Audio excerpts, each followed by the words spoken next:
E aí você, tudo bem? Tudo jóia?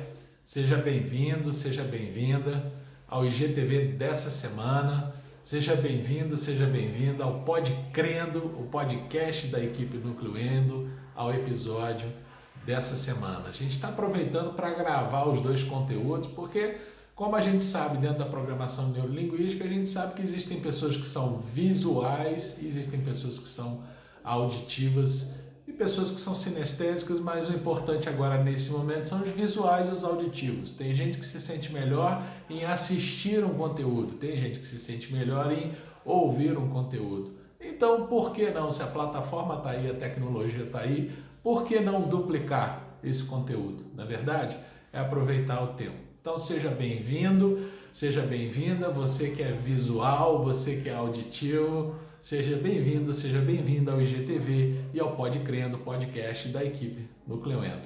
Eu sou o professor Leonardo Barroso, também conhecido como Leozão Barroso, e estou aqui hoje para comentar com vocês, fazer alguns comentários a respeito de como que eu sei se a minha endo está dando certo, como que eu sei se o tratamento endodôntico que eu estou fazendo está dando certo. Quais são os critérios que eu preciso levar em consideração justamente para saber se o que eu estou fazendo está funcionando, está dando certo? E mais até, além um pouquinho, como que eu fico sabendo que um caso que não fui eu que fiz, que não é meu, um caso que eu estou recebendo agora é um caso que vai merecer uma reintervenção endodôntica ou não? Ou vai merecer um acompanhamento, ou não vai merecer nem acompanhamento e nem reintervenção endodôntica. Que critérios eu vou levar em consideração para chegar a essa opinião, para chegar a essa decisão? Então, o que acontece, gente? Primeira coisa, quando a gente vai avaliar um paciente, a gente precisa levar sempre em consideração os critérios clínicos e os critérios radiográficos, beleza? Bom, os critérios clínicos sempre estão acima dos critérios radiográficos. E por quê? Porque os critérios radiográficos são critérios. Radiografia é um recurso extremamente variável, que sofre muita influência e, consequentemente, tem muita limitação. Vamos falar um pouquinho, vamos fazer uma análise crítica das radiografias. Eu até fiz um IGTV há uns tempos atrás, se você quiser saber um pouco mais de detalhe, eu fiz um IGTV há um tempo atrás falando exatamente de quais são as limitações, né, das radiografias periapicais. Mas vale a pena a gente dar uma relembrada em algumas coisas aqui para a gente poder tomar consciência do quanto radiografia é um recurso limitado e, infelizmente, muitos colegas dão tanta credibilidade para esse recurso a ponto de, inclusive, colocar esse recurso acima dos critérios clínicos e, infelizmente, né, acabam fazendo uma avaliação equivocada da situação. Bom, primeira coisa que influencia bastante radiografia, gente, é o fato dela ser uma imagem em 2 dimensões de um objeto que, por natureza, tem 3 dimensões. O dente e os tecidos em volta são objetos de 3 dimensões, tem altura, largura e profundidade. E a gente sabe que as imagens radiográficas elas são imagens em 2 dimensões, ou seja, elas contemplam somente largura e altura. Ou seja, tudo aquilo que está em profundidade, tudo aquilo fica mascarado, tudo aquilo fica sobreposto. O que significa dizer que uma imagem radiográfica é tão somente uma representação muito infiel e muito imperfeita daquilo que é o objeto, ou seja, o dente e os tecidos na realidade. Então tem muito mascaramento de estrutura, muito detalhe que se perde numa imagem radiográfica. Outra coisa que vai influenciar bastante uma radiografia, gente, é angulação, por exemplo. Se cada vez que o seu paciente volta para você fazer um controle radiográfico nele, você irradiar o mesmo dente, mas com inclinações diferentes, ora você faz uma inclinação maior e encurta a imagem, ora você faz uma inclinação maior e você alonga a imagem, tudo isso vai te dificultar na hora de você fazer um controle visual dessas radiografias, porque você vai ter, embora você tenha radiografias do mesmo dente, você vai ter angulações diferentes e, consequentemente, nessas angulações diferentes, você vai ter imagens diferentes. Então, você vai até estar comparando fruta, mas você vai estar comparando banana com maçã, né? E não se compara banana com maçã, se compara banana com banana ou maçã com maçã. Outra coisa, então, para a gente compensar isso, para a gente evitar que isso aconteça, um recurso importante que a gente tem na mão é o quê? Usar a radiografia como posicionador radiográfico. O que é o posicionador radiográfico? É justamente aquela situação que vai permitir a gente, aquele dispositivo, que era a palavra que eu queria usar, aquele dispositivo que vai permitir a gente padronizar, né, as tomadas radiográficas, de maneira que fiquem todas elas com a mesma angulação, beleza? Segunda coisa que também vai acabar influenciando nesse ver da imagem radiográfica é o padrão de revelação. Bom, hoje você revelou a radiografia e você está com o seu revelador novinho, que você acabou de colocar. Bom, você vai ter um padrão de imagem que vai tender a realçar os tons escuros da radiografia. Daqui a 3 meses, quando seu paciente voltar, para você poder fazer controle nele, você marca para ele de repente no fim da semana e você esqueceu do detalhe de que no fim da semana essa solução da revelação ela já está mais, essa solução química ela já está mais saturada. Então o que vai acontecer é que você vai ter um líquido, um revelador, que vai tender a realçar os tons mais brancos da imagem. Então o que vai acontecer é que você novamente vai ter talvez radiografias de mesma tomada, porque você usou de mesma angulação, porque você usou o posicionador, mas você vai ter padrões de contraste e padrões de revelação, de qualidade da imagem diferentes, o que vai cair no problema anterior de você realmente comparar fruta, mas o tipo banana com maçã.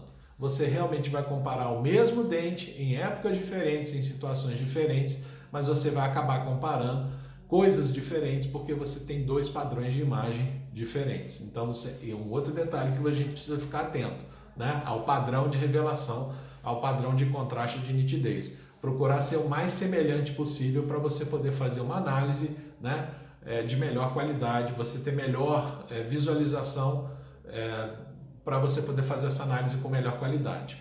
Terceira coisa que vai influenciar nas radiografias, tempo de exposição. Sim, minha gente, tempo de exposição também influencia. Imagina que hoje você irradia o seu paciente por 1 segundo e daqui a 3 meses seu paciente volta e você não se atentou no seu aparelho de raio-x e estava lá de repente marcado 0,8 segundo ou 0,6 segundos, sei lá. Você irradiou mais, quanto mais você irradia uma película, mais a imagem vai ter a tendência a te mostrar os tons escuros. Quanto menos você irradia a película, mais a imagem vai ter a tendência a te mostrar os tons mais claros. Novamente, quando você for comparar uma radiografia com outra, você vai ter padrões de imagens diferentes. Então, de novo, você vai estar comparando fruta, é verdade, porque é o mesmo dente, mas vai estar comparando banana com maçã. E a gente já disse aqui que banana com maçã não se compara. A gente compara banana com banana e maçã com maçã. Agora, o que eu acho mais assim importantíssimo da gente pensar nessa coisa da radiografia é que radiografia é algo que não é lido. Olhar uma radiografia não é uma ciência exata. Olhar uma radiografia é algo subjetivo. É uma interpretação. Ou seja, aquele que olha vai dar uma interpretação e um significado para aquilo. E toda vez que a gente entra no âmbito, né, da subjetividade, daquilo que é pessoal, daquilo que é individual, a gente cria um universo de possibilidade. A gente tem vários fatores que vão acabar interferindo. Por exemplo, grau de experiência de quem está olhando aquela radiografia.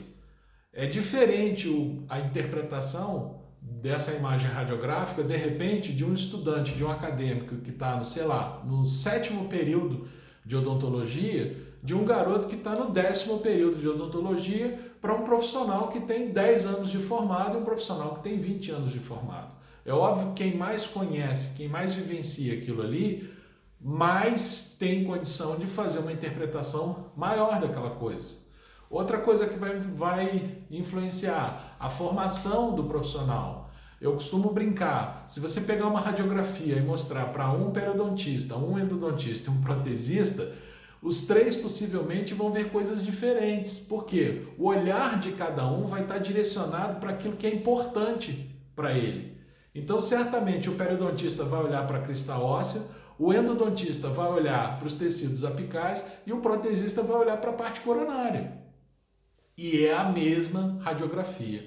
Isso ficou muito claro, né? Não dentro disso que eu estou falando, mas isso ficou muito claro num trabalho de 83 de dois pesquisadores chamados Haidt e Hollander, em que eles avaliaram 200 e alguns poucos casos, onde eles dividiram esses 200 e poucos casos para serem avaliados por 3 endodontistas e 3 radiologistas com tempos de experiência diferentes, 10, 20, 30 anos de experiência. Então, os mesmos casos foram mostrados para esses 6 profissionais, 3 na área de endodontia, 3 na área de radiologia, e o objetivo era qual é o grau de consenso que esses caras têm para poder avaliar essas radiografias todas. Será que eles vão concordar em todos os casos? Será que eles todos vão ver a mesma coisa em todos os casos? E pasmem vocês, o resultado do estudo foi que eles só concordaram em 29% dos casos. Ou seja, de cada 10 radiografias que eles olharam, apenas 3, praticamente 3, é que eles concordaram. 7, eles tiveram interpretações diferentes, atribuíram significados diferentes. Então, diante de tudo isso que eu acabei de falar para você, olha quanta coisa de limitação que a radiografia tem para você simplesmente pegar, né, uma radiografia e dizer assim, isso aqui está ótimo, está ok, o que eu estou fazendo está excelente, está sendo suficiente. Que padrão radiográfico eu vou atrás quando eu preciso? Mas é um método que a gente ainda tem, né, para a gente poder usar. Que padrão radiográfico eu vou atrás? Se tinha lesão, a lesão tem que estar diminuindo. Se não tinha lesão, tem que permanecer sem lesão. Mas por que o critério clínico está acima do critério radiográfico? Porque muitas vezes você tem o famoso canal radiogênico. Sabe o que é o canal radiogênico? É aquele canal igual da pessoa aqui do Instagram, é a pessoa fotogênica, a pessoa que tira foto de um lado, tira foto do outro, tira foto de outro jeito. Você fala assim, nossa, que pessoa fotogênica, ela sempre aparece muito bem nas fotos. Existem canais que são radiogênicos, existem canais que saem na radiografia, que é uma beleza, que você bate o olho, olha e fala assim, nossa, que tratamento endodôntico lindo, que compactação perfeita, que conicidade maravilhosa, que puff apical maravilhoso. E que muitas vezes está postado aqui no Instagram, mas você que está aí não sabe que às vezes o paciente está sentado na cadeira e está com dor. Você não sabe que às vezes o paciente está sentado na cadeira e ele está abscedado. Você não sabe que às vezes o paciente está sentado na cadeira e ele está com uma fratura longitudinal, uma fratura vertical. Então a clínica é soberana, a clínica está acima de tudo. O que a gente analisa, o que a gente avalia como sucesso, questionável ou insucesso? Sucesso é aquele caso que critério clínico e radiográfico está obedecido. Qual o critério clínico? O dente está em função, está restaurado, não há presença de sinais, tipo edema, fístula, alterações, né, na região do fundo de saco, do vestíbulo. Clinicamente falando, o dente sem alteração, sem desconforto, a percussão vertical, a palpação, a percussão lateral, todos esses critérios clínicos são obedecidos e o dente está guardando função. Radiograficamente, a lesão que existia está diminuindo de tamanho ou a lesão que não existia continua não existindo, ou seja, normalidade dos tecidos apicais. Ok, beleza, esse caso é um caso de sucesso. O caso que radiograficamente ele não está ok. Radiograficamente ele não está bonito esse caso, essa condensação não está legal, essa lesão não diminuiu de tamanho, ela permaneceu estacionada, ou esse tratamento endodôntico ele está duvidoso, mas clinicamente esse paciente tem função normal em cima desse dente, não existe alteração em termos de exame clínico, em termos de presença de aumento de volume, fístula, áreas de dolorimento, teste de percussão vertical e lateral negativo, o paciente mastiga normalmente com esse dente, não há relato de sintoma, não há relato de desconforto. Radiograficamente a restauração está bem adaptada, no mínimo esse caso é questionável. Não vou fazer intervenção agora, eu vou observar e vou preservar por mais um tempo para ver se radiograficamente existe algum tipo de alteração. Posso radiografar daqui a 3 meses e tentar entender se daqui a 3 meses essa área de repente aumentou de tamanho.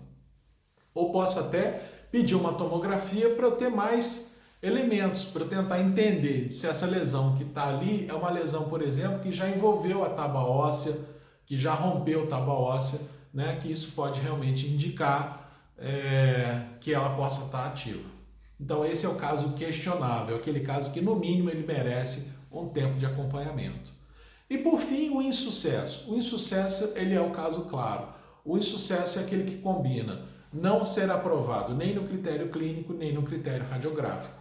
Clinicamente eu tenho um paciente com dor, tenho um paciente com desconforto, tenho um paciente com alteração do tipo um edema ou uma fístula ou um desconforto apical, um desconforto à mastigação, e radiograficamente eu estou vendo que aquilo ali não foi bem conduzido, que aquilo ali não foi bem feito. Então é mais ou menos assim que a gente sinaliza as coisas. Sucesso, os que obedecem aos critérios clínicos e radiográficos. Questionável, o que obedece o critério clínico, mas o radiográfico não está legal. E o insucesso, aquele que não obedece nem o critério clínico e nem o critério radiográfico. Acho que isso aí pode ser uma boa dica para você poder ficar atento a partir de agora e começar a olhar os seus casos. Por que fazer controle dos seus casos? Para você poder saber se o que você está fazendo está funcionando, se a técnica que você está usando está adequada, se a sua maneira de lidar com a questão está sendo apropriada, se os seus cuidados de biossegurança estão adequados. Tudo isso ajuda você a aprender. Por mais que eventualmente você tenha pacientes que vão fazer o tratamento endodôntico, fazem a restauração, somem e desaparece, aquele que volta, aquele 1 ou 2 que volta, que você marca agenda para ele voltar e ele acaba voltando, esse é o cara que vai te dar motivação. Porque é muito gostoso você poder ver um tratamento endodôntico onde tinha lá uma lesão em que você, 4 meses depois, 6 meses depois, começa a perceber que aquela lesão diminui de tamanho, que o paciente está melhorando, que o paciente está evoluindo bem. É extremamente motivador para a gente. E é essa motivação que dá para a gente convicção. Na verdade, você faz controle também, não só da perspectiva do paciente, para ver se o paciente está evoluindo bem, mas você faz controle também para você se tornar convicto naquilo que você faz. Porque toda vez que você está convicto, que você está convencido de que você está fazendo o melhor, você se dedica naturalmente cada vez mais àquilo ali. Você se dedica naturalmente a querer continuar lapidando essa habilidade e fazer mais e fazer melhor aquilo ali. Então, controle clínico e radiográfico é importante para a gente avaliar a evolução do paciente, mas é importante também para subsidiar o nosso processo de aprendizado e o nosso processo de crescimento profissional. Beleza, pessoal? Então, pensem nisso. Agora, quando eu quero avaliar que critérios que eu vou usar, o que é o mais importante que precisa acontecer no reparo tecidual? Eu preciso ter certeza de que aquela arquitetura tecidual que foi perdida, ela está sendo reposta. Agora, é importante eu entender o seguinte, isso não acontece de um mês para o outro. Isso leva um tempo, na verdade de 4 a 5 meses depois de terminado o tratamento endodôntico, é que eu vou começar a perceber radiograficamente evidências de que está havendo uma neoformação óssea, de que está havendo uma reorganização dos tecidos apicais. Até lá, o que vai me guiar para eu saber se o que eu fiz funcionou ou não funcionou? Especialmente a ausência de sinais e sintomas por parte do paciente e a manutenção desse dente na função. Enquanto esse dente permanece na função, sem desconforto, o paciente tendo firmeza para poder usar e sem alteração clínica nenhuma, isso indica para mim que eu consegui controlar a infecção e que eu estou conseguindo produzir saúde e restabelecimento naqueles tecidos apicais. Mas evidência disso, radiográfica, evidência visual disso, eu só vou ter lá 5, 6 meses depois, que é quando eu vou começar a perceber de verdade um padrão de um novo tecido ósseo formando. Então não adianta você fazer controle no seu paciente daqui a 1 mês e fazer uma radiografia e querer ver que está formando osso, porque provavelmente você deve ter errado ou na revelação ou na angulação da tomada radiográfica, tá? Fiquem ligados nessa história aí. Por isso que a clínica tem que estar acima de tudo, porque a radiografia é realmente só um complemento. Beleza, pessoal? Muito obrigado aí pela atenção. A gente está sempre à disposição de vocês. E na próxima semana tem mais um conteúdo de IGTV e mais um conteúdo de Pod Crendo, o podcast da equipe Núcleo Endo. Se você gostou, se você curtiu, né? Curte aqui, salva para você de repente ver mais para frente quando você tiver alguma dúvida ou quiser revisitar alguma coisa, ou então encaminha para algum amigo teu que você sabe que isso aqui pode ser útil, tá? Dá um like pra gente aí, para motivar a gente, para que a gente tenha cada vez mais convicção nisso que a gente está fazendo, de poder levar esse conteúdo para você. Tá bom? A equipe Núcleo Endo agradece a sua atenção e, como a gente sempre diz aqui na nossa despedida, até o nosso próximo encontro. Que Deus te guarde nas palmas das suas mãos. Um abraço, valeu!